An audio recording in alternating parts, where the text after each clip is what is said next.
Bonjour à tous. La quinzaine du trentenaire de la conférence des forces vives de la nation. Deuxième journée. Merci d'être avec nous pour la célébration de cet anniversaire d'un moment aussi inoubliable. Et nous installons bien évidemment le chroniqueur politique Agapit Napoléon Maforikan. Bonjour. Bonjour Latifo, bonjour à tous nos téléspectateurs. Toujours engagé, mais plus matinal maintenant au cours de cette quinzaine que d'ordinaire. Merci beaucoup. La chronique, c'est toujours le matin. D'accord. Quelquefois les soirs. Ouais. Voilà, déjà rappelé que vous êtes chez nous ici consultant en politique, mais expert en gouvernance, expert électoral, consultant médias et communication. Merci pour l'engagement de tous les jours. Alors, il y a 30 ans, il faut le rappeler, 30 ans démarrait la conférence des forces vives de la nation. Mais une question, il y avait quand même cette superbe structure appelée le PRPB, parti-État si vous voulez, mais comment en est-on arrivé quand même à valider ce qui est arrivé, à savoir pratiquement accepter la disparition d'une si grande structure? Alors l'ambiance avant le démarrage de la conférence des forces vives de la nation.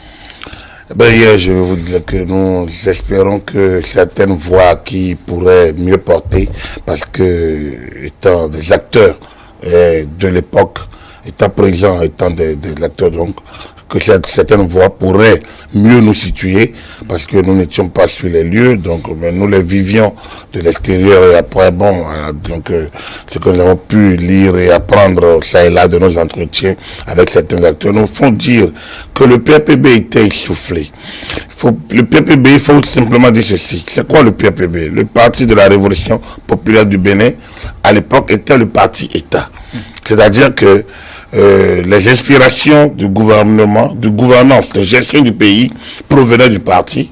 Et le parti, vous l'avez si bien dit, une superstructure descendait ces inspirations vers les organes d'exécution qui étaient le Conseil exécutif national, qui était le gouvernement, et l'Assemblée nationale révolutionnaire, qui était le Parlement de la Révolution. Donc, et dont les membres n'étaient pas appelés députés, mais des commissaires du peuple. Alors, le parti avait un bureau politique, à la tête duquel il y avait le président du bureau politique du Parti de la Révolution populaire du Bénin. Et le bureau politique, c'est un peu l'exécutif du comité central.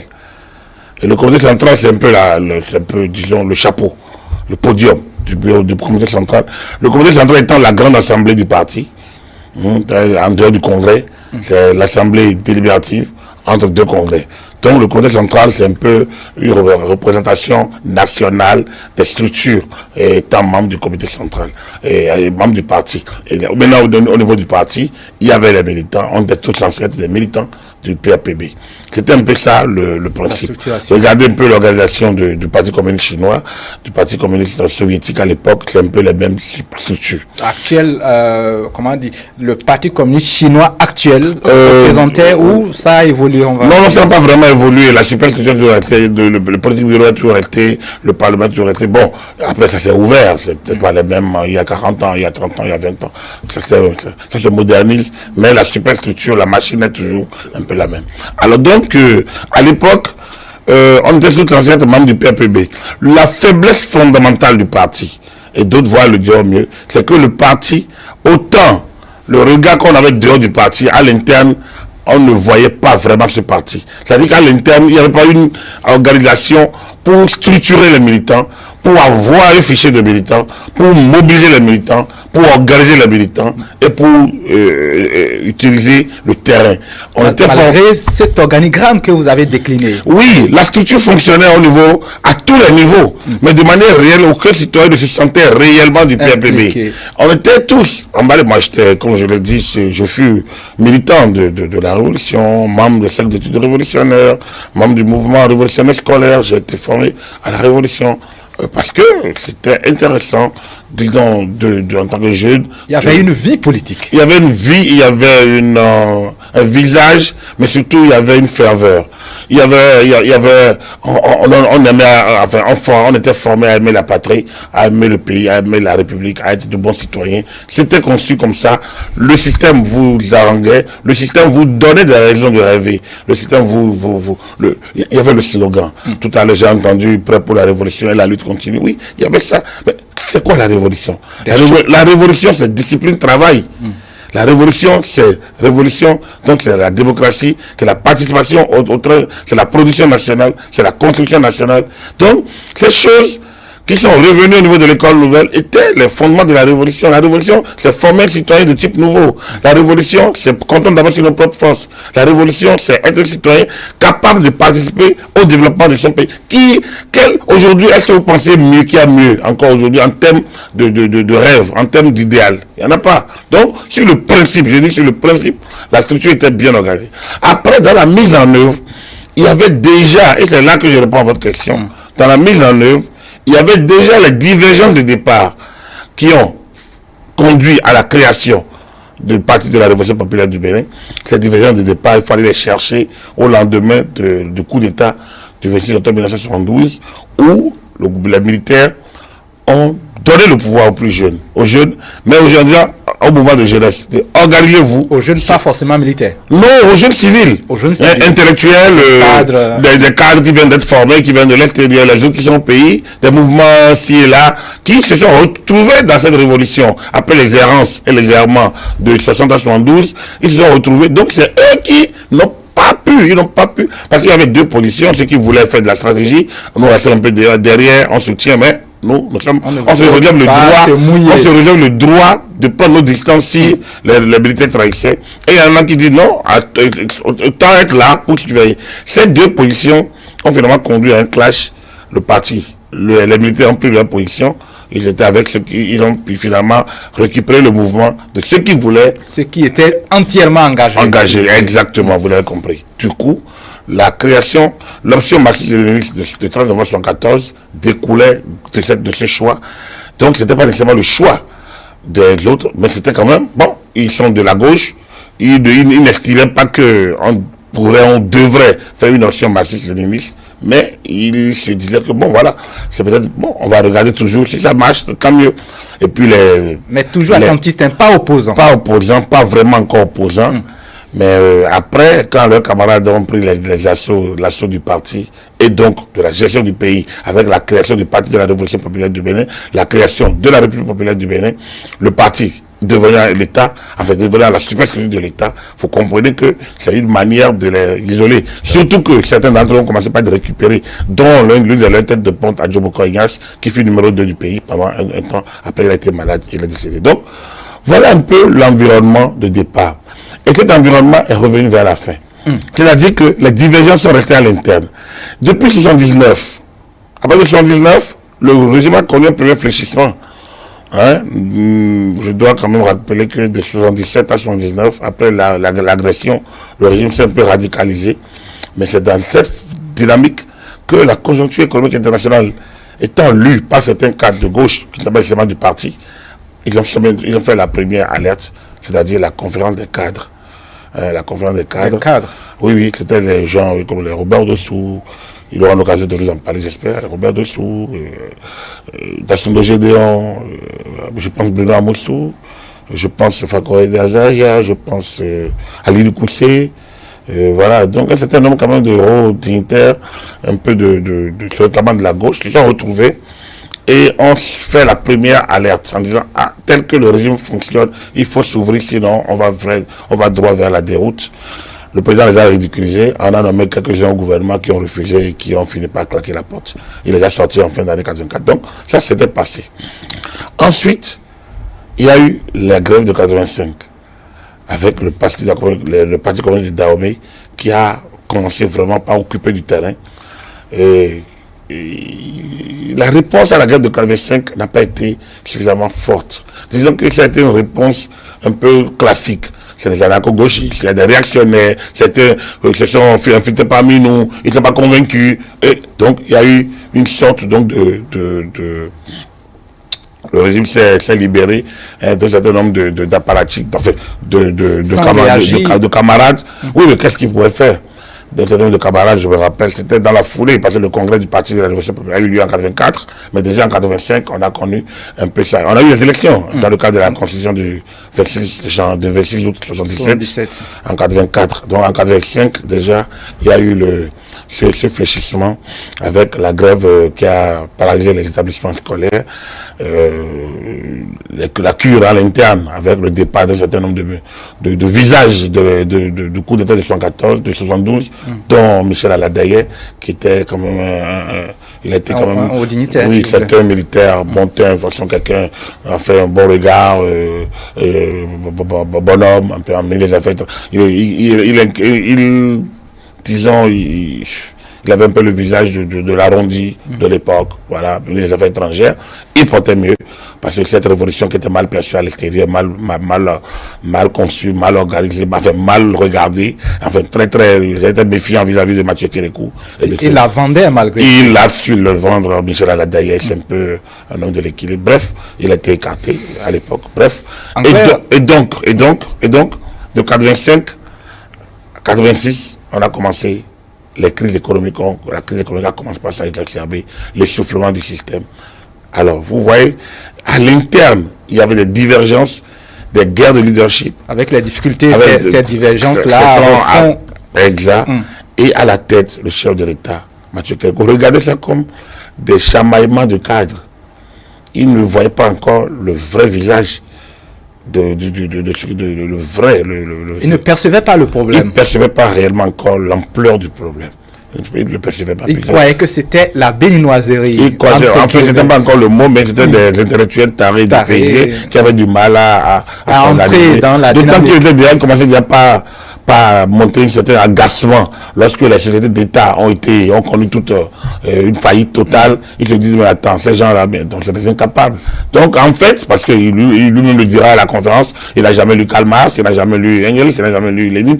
Bon, il comptait sur ces cadres-là. On lui a dit que c'était ça à faire, il le faisait, il gardait son pouvoir, les militaires étaient là, le bureau politique fonctionnait, il était le porte-parole, on lui a dit ses discours, il les lisait avec beaucoup d'entrain, beaucoup d'engagement, et puis il avait un certain volontarisme en lui, un certain engagement, un leadership, qu'on ne peut pas, et puis une voix qui faisait l'affaire.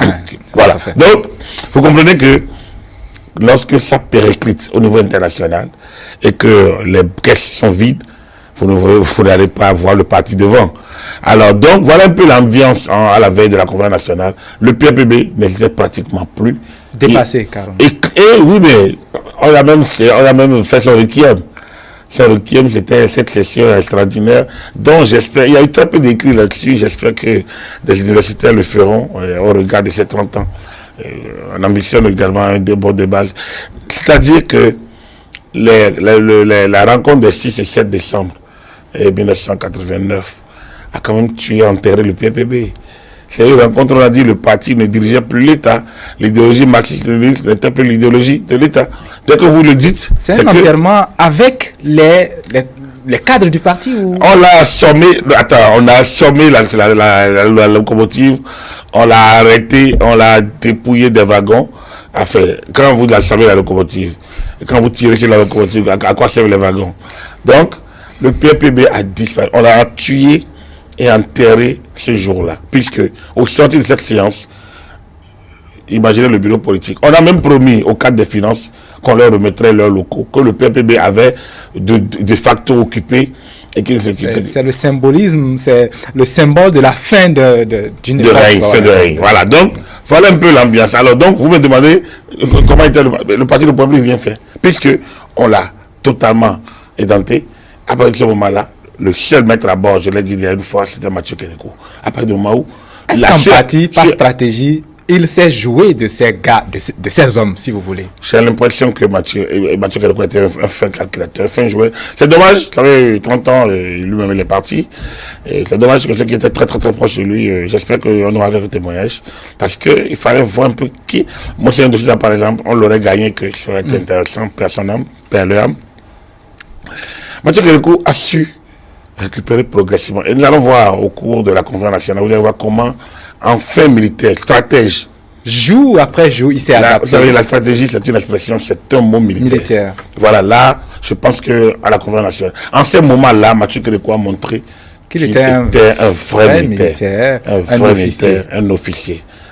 Quelqu'un façonné, préparé, prêt pour faire la guerre. Et il a gagné cette guerre. Il a gagné bataille par bataille. Et cette première bataille, qu'elle a gagné, c'est la bataille justement de mise à l'écart des apparatchiks du système. Ils étaient totalement à l'écart. Au lendemain du 7 décembre, ils étaient à l'écart. Ils n'impactaient plus rien. Ils ne décidaient plus de rien. Tout se gérait au Parlement et à la présidence de la République. Et très peu d'entre eux lisaient dans la tête du patron. On ne savait pas ce qu'ils pensaient. Alors, il faut aller plus loin.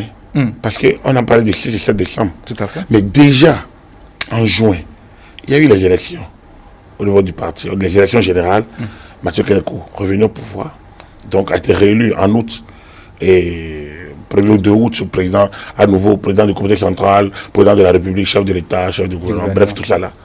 Et puis, son gouvernement, en août, 3 ou 4 août 89, qui il a fait venir? Il a fait venir des jeunes, enfin, de nouveaux visages qui n'étaient pas nécessairement ceux du parti de la Révolution populaire du Bénin. Le remaniement de août 89 n'était pas acquis pour le PRPB. C'est plutôt le premier coup porté à ce parti. C'était le remaniement où des têtes de pont, comme quelqu'un comme Simon Ifede Ogouman, qui était membre du bureau politique, qui était de tous les bons coups, de façon il était ministre des Affaires étrangères, enfin, il était ministre du Plan, il me semble. On l'a largué pour être remplacé par qui? Par Maître Robert Dossou. Maître Robert Dossou, qui, quelque temps, après, va dire qu'il faut, je ne sais pas si après ou avant, va dire que lorsque le bébé pleure, il faut lui donner. Il ne faut pas l'assommer. De toute façon, il aura l'occasion peut-être de nous redire cette expression. Donc, vous comprenez que déjà août, il y avait des signaux. Il y avait de vrais signaux, des premiers grands signaux. On a fait venir des gens comme Amos Selebe, qui fait partie de ces gens qui ne voulaient pas tout, mais qui était directeur adjoint de l'ONATO, puis de l'Office national du tourisme, mais qui est resté à la présidence de la République, et comme conseiller, voilà, il est rentré au gouvernement. En fait, donc, c'est des nouvelles têtes, pas nécessairement des anti-systèmes, mais c'était pas membre du PRPB. Des électeurs quand même libres. Suffisamment libres pour dire. Norbert Kadja, à l'enseignement maternel de base, c'était un sociologue, monsieur aussi de gauche, mais pas membre du PRPB. Et ainsi de suite, on peut vous en citer un certain nombre. On a rattrapé certains qu'il fallait récompenser, comme Mme Rafiatou Karib Personnam, président de l'Organisation des femmes révolutionnaires du Bénin. On voyait le système dépérir, il fallait rapidement remercier certains. Bref, donc vous comprenez, d'août à décembre, et en décembre, on a tué le système. Voilà un peu l'ambiance à la veille donc des aides. Ce que M. Kérékou a offert au cadre en 72, 74, 75, il l'a récupéré tranquillement. Doucement. À la fin, lorsque le sac, où il a repris sa main, on retrouvait l'homme fort du 26 octobre 1972. On le retrouve encore le 7 décembre 89. On le retrouvera à l'ouverture de la conférence nationale le 19 décembre. Et à la clôture aussi. 90, voilà. Alors, il y a quand même ce grand moment où on sentait vraiment, c'est vrai, vous l'avez déjà décrit, la mort de la super structure qu'est le PRPB, mais une certaine prise en main des choses par le général Mathieu Kérékou et un retour, on va dire, des exilés. Tout ça, il y a une question. La question, c'est la place de la communauté internationale. C'est vrai qu'elle avait aussi ces dossiers à gérer. Elle avait d'énormes dossiers à gérer à l'époque.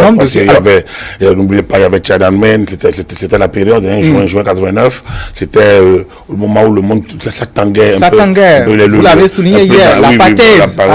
Donc il fallait enterrer le mur de Berlin. Exactement, le mur de Berlin qui, quelques mois auparavant, et quelques semaines en novembre, donc, il fallait, la communauté internationale, notamment, ça bouillonnait partout. Ceux qui étaient aux commandes, au niveau international, c'était pas Ronald Reagan, je pense qu'en 89 aux États-Unis, c'est pas Ronald Reagan, c'était le papa Bush, c'est l'un des deux. Et au niveau, après vous verrez Gorbatchev, qui se débattait avec sa perestroïka, parce que sa glace, non, parce que les gens, autant il a amené le renouveau dans le système, autant on voulait pas que les gens voulaient en finir totalement, et Boris Eltsine totalement tonitruant. Au niveau de l'Europe, le couple Helmut Kohl, le chancelier allemand, et François Mitterrand, président français, étaient à la manette. Donc, s'il faut regarder du côté de l'Afrique, c'est la France. En droit du Bénin, c'est la France, c'est François Mitterrand. François Mitterrand dit, c'est pas nécessairement le gaullisme, c'est un paternalisme assez distant. On regarde... Mais paternalisme quand même. Absolument. François Mitterrand, c'est de l'ancienne classe. Et il connaît l'importance des colonies. Il connaît l'importance d'une colonie comme... Il connaît... Non, le Bénin n'était pas stratégiquement important pour la France. Il ne l'est même pas encore aujourd'hui. Même quand... Le Bénin, sur le plan stratégique, aujourd'hui, oui. Au niveau de la géopolitique, quand vous regardez le Mali, le Niger, le Burkina avec la situation. Non, à l'époque, stratégiquement, c'était la Côte d'Ivoire, c'était le Gabon, c'était le Sénégal. Pourquoi le Bénin? Le Bénin ne l'était pas parce que, autant le Bénin était en 60, autant il ne l'était plus parce que, avec les errements, les atermoiements, les coups d'État ne pas en fini, le Bénin cessait d'être un peu donc. Mais ils avaient un regard sur ce qui se passe dans le pays parce que tout ça faisait partie d'un ensemble de situations à l'international. Donc, l'ambassadeur Azaïs, qui a dès l'époque, apparemment toutes les semaines ou tous les 3 jours, il était au palais. L'ambassadeur de France. Donc le récemment bon révolutionnaire avait quand même un œil pour, on va dire, l'ambassadeur français, Kérékou. Oui, mais attendez, Kérékou le Bénin n'a jamais coupé avec la France. Même au moment où on parlait de l'impérialisme international et les valets locaux, même lorsque la France on a démontré que la France était partie prenante dans l'agression, dans l'agression armée impérialiste, etc. Le Bénin n'a jamais coupé. Comme je vous l'ai dit, il y a quand même des têtes, il y a quand même des gens qui maintenaient cette relation, parce que c'est des relations historiques. Et la France est suffisamment outillée pour gérer des relations délicates. Donc, lorsque on le taxe de tout, la France la taxe de tout, la France sait se gérer. Donc, la France a gardé avec le Dahomey et le Bénin des relations quand même assez amicales qui ont fait que, quand le régime a commencé par s'essouffler, qui est venu à sa rescousse? C'est toujours la France. La France est restée là, présente, disponible. Et donc, en 89, même pour faciliter, on se rappelle les rencontres de Paris par rapport aux gestions de Bretton Woods, la conférence de Paris, qui a permis donc d'analyser le dossier du Bénin. Donc, c'est toujours les experts français qui sont toujours là pour aider. C'est pour ça que je dis, Bontin, François Mitterrand, très paternaliste, et surtout quand son avènement au pouvoir en 81 a beaucoup rapproché des positions. François Mitterrand est socialiste, enfin est devenu par la force des choses socialiste, président socialiste élu, premier président français socialiste. Donc c'était utile, c'était mieux pour lui à l'époque dans le cadre de la 5e République. Il était compatible avec plein de régimes et il n'avait pas les mêmes pratiques que le gaullisme. C'était pas l'interventionnisme direct, mais quand même c'était quand même la vieille pratique. C'était la vieille pratique. Donc bon, l'ambassadeur Azaïs était là, présent. Il y allait, on l'appelait à l'époque Monsieur le Gouverneur. C'était pas nous, c'était beaucoup plus la presse internationale qui relatait peu ou prou ses allers-retours et estimait que bon voilà c'était la voie du maître vers les sujets. Donc, mais après il y a quand même quelque chose qui est constant. La France a regardé la situation de près. La France a conseillé, mais la France n'a jamais été l'instigateur de quoi que ce soit. On a dit, oui, c'est la France qui a imposé la conférence nationale, des recoupements faits ici et là, auprès de Robert Dossou, auprès de Pierre Chaud, auprès de Ousmane Matoko. Vous dites que non, c'est pas vous me dites, c'était plutôt que c'est d'inspiration Mathieu Kérékou lui-même. En tout cas, ils auront l'occasion de le dire. Mais ce que je retiendrai, c'est que, effectivement, dans la foulée, Maître Adrien Ngwedji, qui était condamné à mort, a débarqué au Bénin un jour, je pense que ça date de janvier, décembre janvier 90, 1989 ou janvier 90, et flanqué du ministre gabonais des Affaires étrangères. Voilà, on l'a confié, il était avec son frère Gaston Ngwedji, ils sont allés au palais, reçus en audience par Mathieu Kérékou. Et voilà. Toujours flanqué du ministre des Affaires étrangères. Absolument, ah oui, c'est lui qui l'a ramené. Et pour qui c'est confié. Donc du coup, la presse internationale est allée très vite. On a dit, voilà, la France, voilà, Adrien Ngwedji est la carte de la France. La carte de la France. Donc il était peint. Les gens avaient raison de...